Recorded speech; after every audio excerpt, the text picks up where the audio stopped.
Hello everyone and welcome. This is Dawn. I'm back with another video for you. Today I'll be using the new Whimsy Stamps Gnome Get Well stamp set and the new Slimline Zig Zag die. So let's get started. First I'm going to die cut the zigzag border from 3 different colored blue cardstocks. You get 3 different borders that you can use. I'm going to be using the middle piece.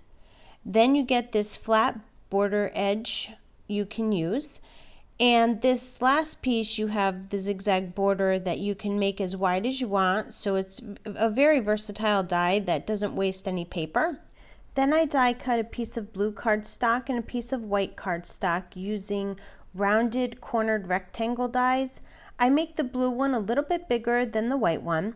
Then I take my Spellbinders Tan Matte and the Whimsy Stamps Lattice A2 size die, and I make a die impression on the piece of white cardstock.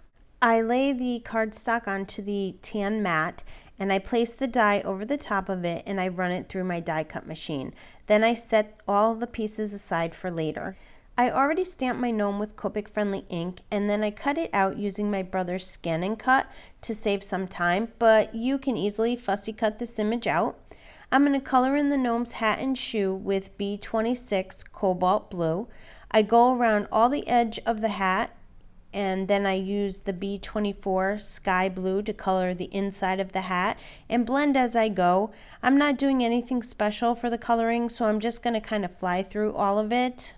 I use E00 Cotton Pearl to color the eye area and the nose and the hand. And then I add some R11 Pale Cherry to make his nose look a little pink since he's sick. I use C3 Cool Gray to make lines in the beard. And then I color it in with C1 Cool Gray. To color the blanket, I used YG17 Grass Green all around the edges of the blanket. And then I colored in the middle of the blanket with YG13 Chartreuse, blending the 2 colors as I go. And finally, I colored the little bear in using the E37 Sepia for around the edge of the bear. And then I used E33 Sand to color in the body of the bear, blending as I go. I colored the nose of the bear with number 100 Black. I used R29 Lipstick Red to add some lines for the temperature gauge, and then I went over it with number 0 Neutral Gray just to tone the red down a little bit. I set my image aside for later. I used this label die from the Slimline envelope die to cut out the sentiment.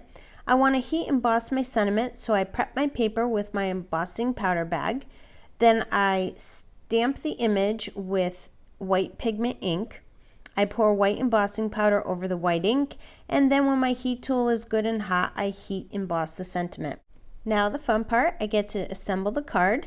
I take my Journey corner die punch and I round off all the edges of my card base. I take my liquid glue and I adhere the blue cardstock to the white card base. Then I take a piece of craft foam and I adhere it to the back of the Lattice die impression. And I glue that to the card base on top of the blue cardstock. I cut the zigzag borders down to 3 3/4 inches wide, and I adhere them to the front of the card. As you can see, they fit really nice together in all of the grooves. I put foam tape on the back of the image and adhere it to the front of the card. I add foam tape to the sentiment and adhere that where I want it to go. I have a whole tray of hearts that I have from when I die cut the Slimline background heart die, and I keep them on hand for whenever I want to add hearts to a card. I have red ones and white ones that I can color any color I want them. So I pick out 3 hearts that I want and I adhere them to the front of the card with a small piece of foam tape. And to finish off the card, I colored in the hearts using my Wink of Stella pen just to give it a little shine. That completes my card for today. If you like the video, please give it a thumbs up and subscribe to my channel so you don't miss out on any upcoming videos and new product releases. Thanks for stopping by and have yourself a wonderful day.